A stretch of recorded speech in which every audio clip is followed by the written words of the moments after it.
तो आज के इस सबत में जो आज का सबत हम सब मना सकते हैं, आज के सबत में आप सबों को हमारी ओर से जय मसीह की। आज का सबत आप सबों को बहुत बहुत मुबारक हो।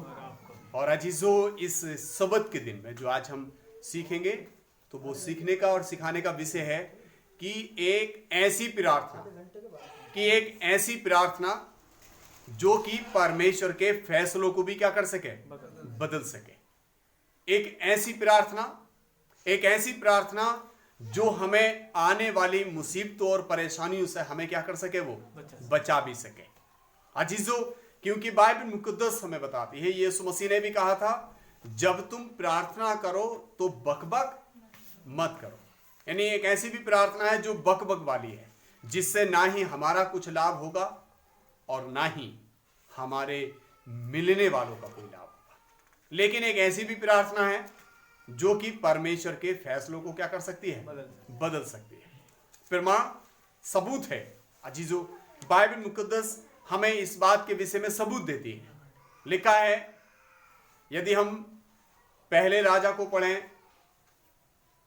की पुस्तक को पढ़ लें या फिर हम यशायाह की पुस्तक को पढ़ लें, तो आपको पहले राजा में भी और यशायाह की पुस्तक में भी आपको ऐसा मिलेगा कि दानियल के प्रति परमेश्वर के फैसले बदलते हुए भी हमें और आपको नजर आएंगे।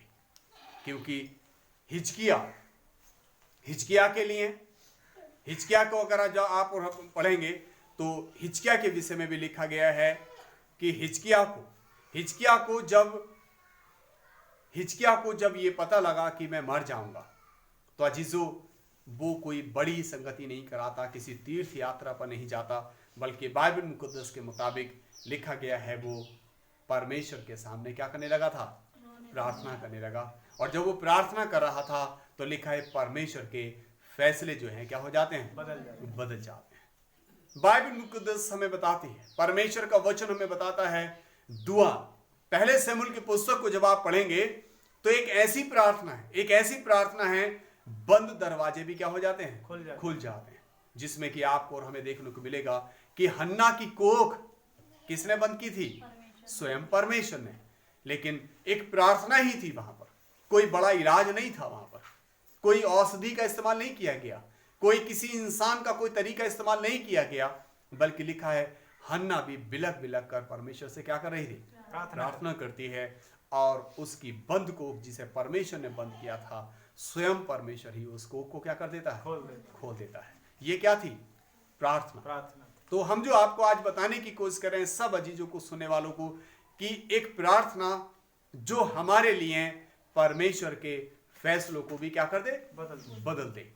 लेकिन अजीजों, इस प्रार्थना को जानने से पहले आप इस बात पर गौर करेंगे, सीखेंगे कि प्रभु यीशु मसीह नासरी के पास एक धनी आदमी आता है और वो पूछता है, मैं अनंत जीवन पाने के लिए क्या करूं।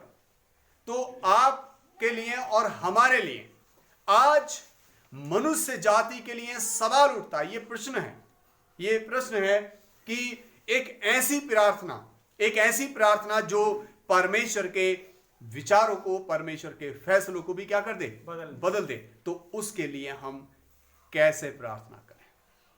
हालेलुया।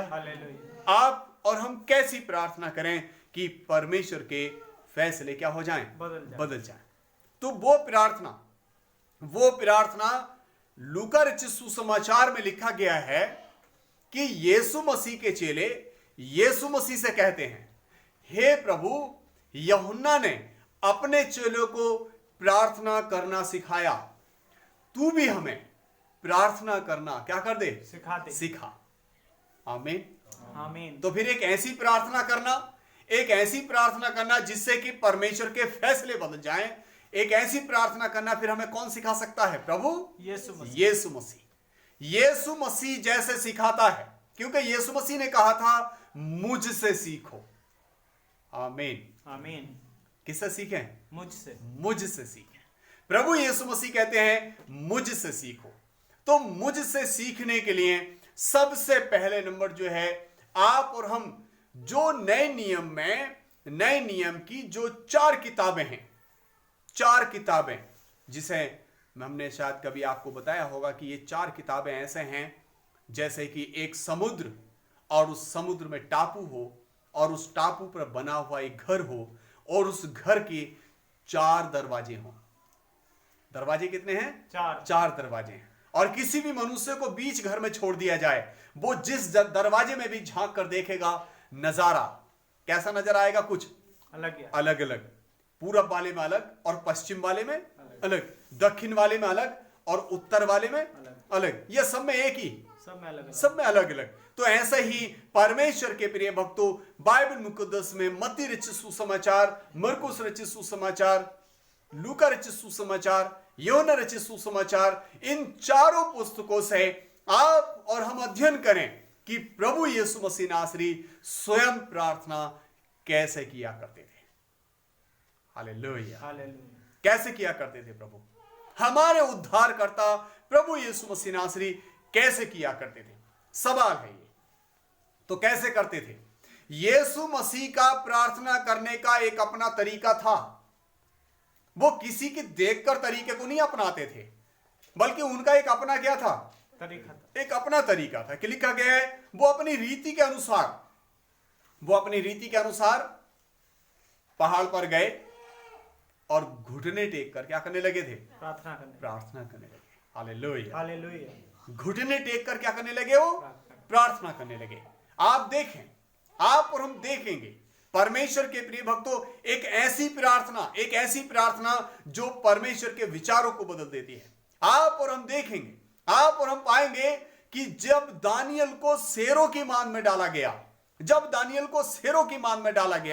तो लिखा है दानियल को बचाने के लिए परमेश्वर किसको भेजता? वहां पर दानियल को बचाने के लिए परमेश्वर अपने स्वर्गदूतों को भेजता है। हालेलुया। यह किसी इंसान को नहीं भेजता वहां पर। क्या दुनिया में इंसान नहीं थे? परमेश्वर किसी इंसान को भी भेज सकता था। अजीजों, जब यूसुफ के ऊपर कृपा की परमेश्वर ने, तो वहां पर एक दरोगा का इस्तेमाल किया गया। अजीजों, परमेश्वर स्वर्गदूतों को भेजता वहां पर।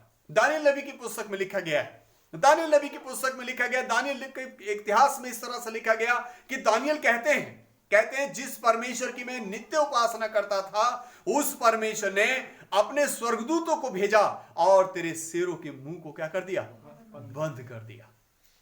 परमेश्वर अजीजों ऐसा अद्भुत काम करता। लेकिन इन लोगों ने, दानियल ने क्या की? प्रार्थना। हालेलुया। क्या करने लगे थे ये? प्रार्थना। और यीशु मसीह कहते हैं मुझसे सीखो।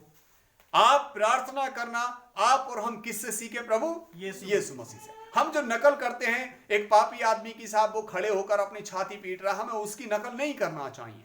हमें नकल करना चाहिए किसकी? प्रभु यीशु मसीह। क्योंकि यीशु मसीह कहते हैं जैसा मैंने किया तुम भी वैसा ही किया करो।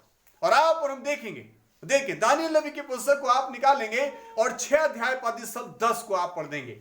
दानियल नबी की पुस्तक और उसका 6 अध्याय पद 10।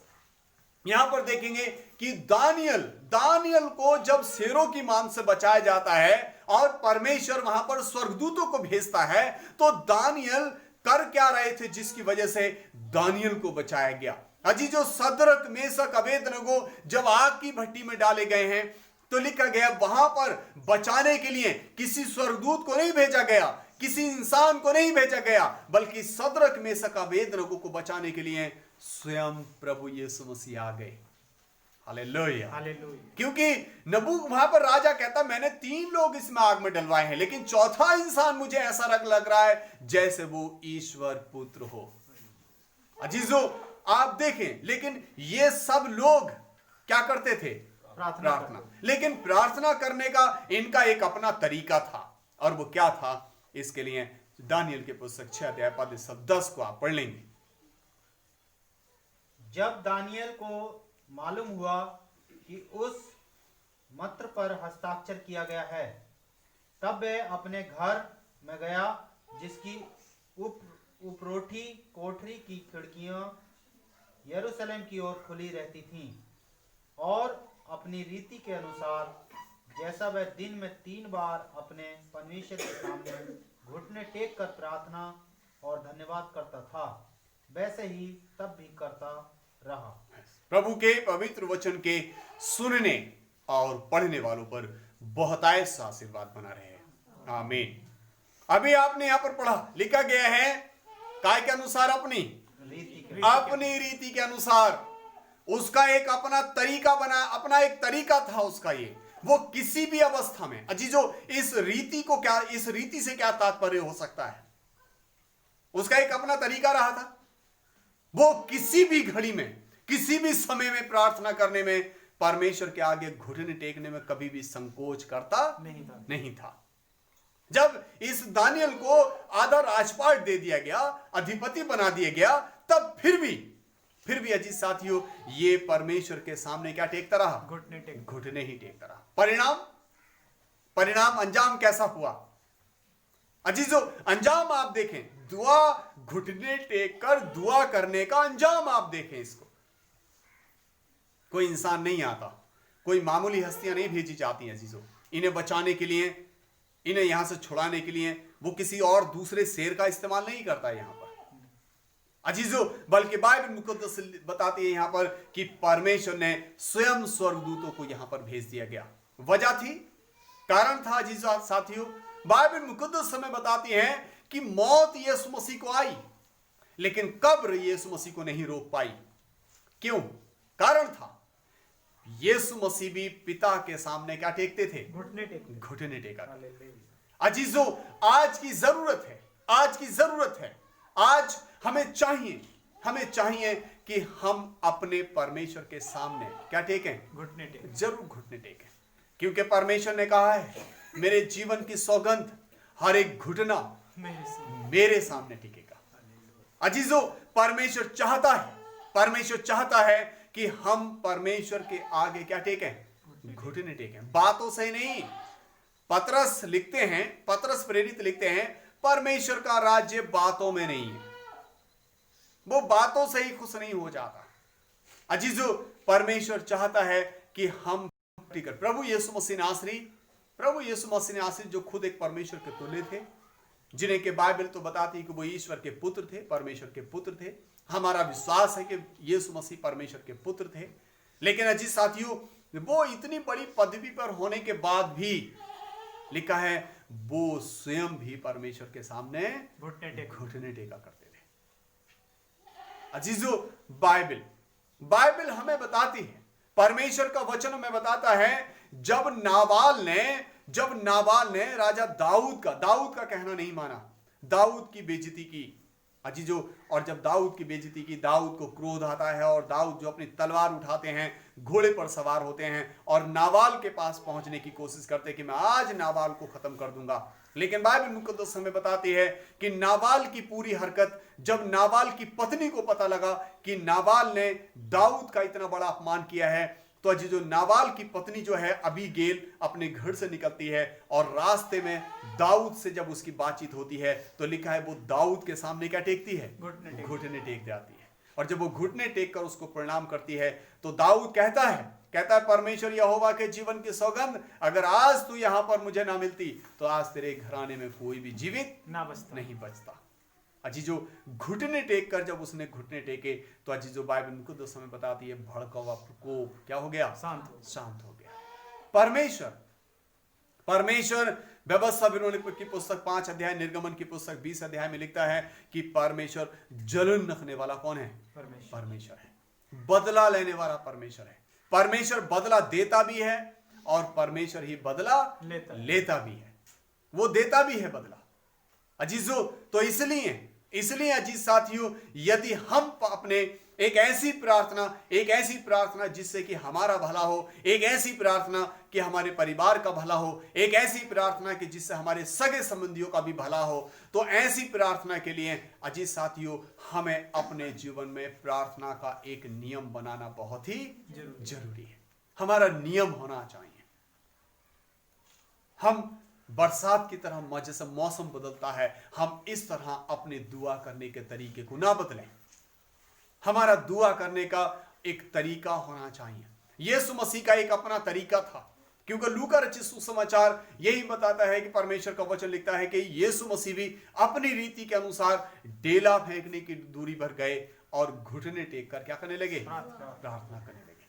उनका भी एक अपना तरीका था। जीसो परमेश्वर के प्रिय भक्तों, हमें भी प्रार्थनाओं का एक अपना क्या बनाना चाहिए? तरीका होना चाहिए, एक शेड्यूल होना चाहिए। अगर हमारा कोई तरीका नहीं है तो वो प्रार्थना कभी भी हमारे लिए प्रभावशाली प्रार्थना नहीं बन सकती। वो प्रभावशाली प्रार्थना कभी साबित नहीं हो सकती, क्योंकि हम खाना खाने का एक अपना तरीका बना लेते हैं, रहने का एक अपना तरीका बनाते हैं। हमारी जिंदगी के जितने भी दिनचर्या के काम काज हैं उनके एक अपने क्या हैं? तरीके हैं। लेकिन दुआ का कोई तरीका नहीं। अजीजों, आइए हम प्रार्थनाओं का भी एक अपना क्या बना लें? तरीका बना लें, जिससे कि परमेश्वर के फैसले हमारे लिए क्या हो जाएं? बदल जाएं।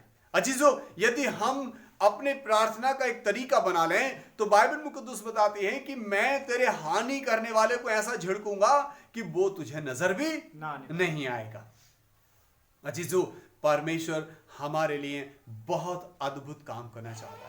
परमेश्वर हमारे लिए बड़े बड़े ताज्जुब के काम करना चाहता है, लेकिन उसके लिए अजीजों प्रार्थना अजीजों, परमेश्वर का वचन हमें बताता है कि प्रार्थना करना अजीजों बाइबल मुकद्दस में लोगों के लिए बड़ी लाभकारी सिद्ध हुई। जैसे कि आप बाइबल मुकद्दस के नए नियम से हम फिर से अगर पढ़ेंगे, यायर के जीवन इतिहास को आप पढ़ें।